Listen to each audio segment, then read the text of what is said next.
Sarura Kids. Kazwai hama neshamwari, nhasi tiri kuverenga bhuku rinonzi Chii chiri kumeso kwangu. Iri rinova bhuku ramakapiwa neveSarura Kids. Munokwanisa kuvawana paInstagram, Pinterest, Twitter, Facebook nepaYouTube pano nezita iro rekuti Sarura Kids. Chii chiri kumeso kwangu.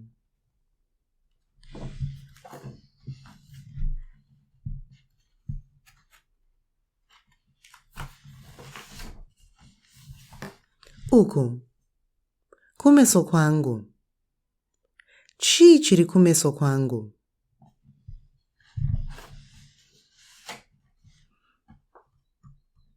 Ziso, maziso, maziso. Ndinoona nemaziso angu. Maziso.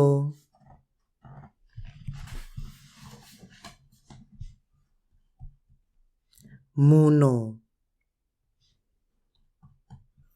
muno. Ndinonhuhwidza nemhuno yangu.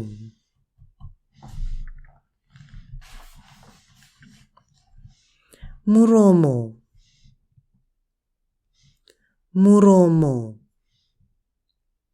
Ndinodya nemuromo wangu.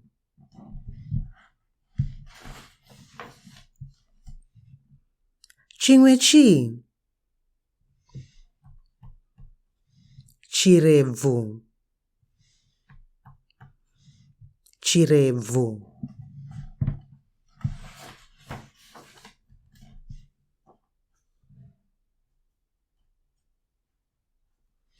Nzeve, ndinonzwa nenzeve dzangu.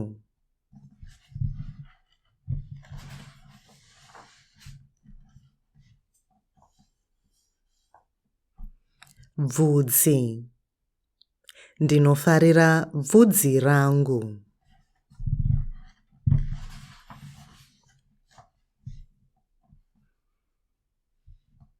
Mazino, mazino anonyemwerera.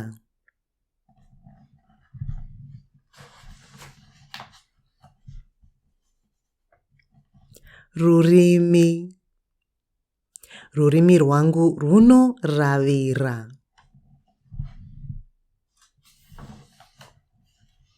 Ko wakanganwa chii? Tsiye.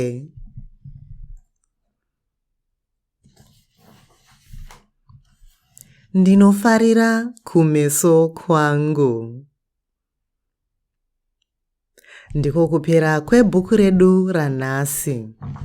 Bhuku rinonzi Chii chiri kumeso kwangu ramapiwa neveSarura Kids. Munokwanisa kutiwana pano paYouTube kana kuti paFacebook, Pinterest, Instagram nepaTwitter nezita iro rekuti Sarura Kids. Muva nezuva rakanaka. Tozokuonai zvakare patinenge tichiverenga rimwe bhuku pano paSarura Kids.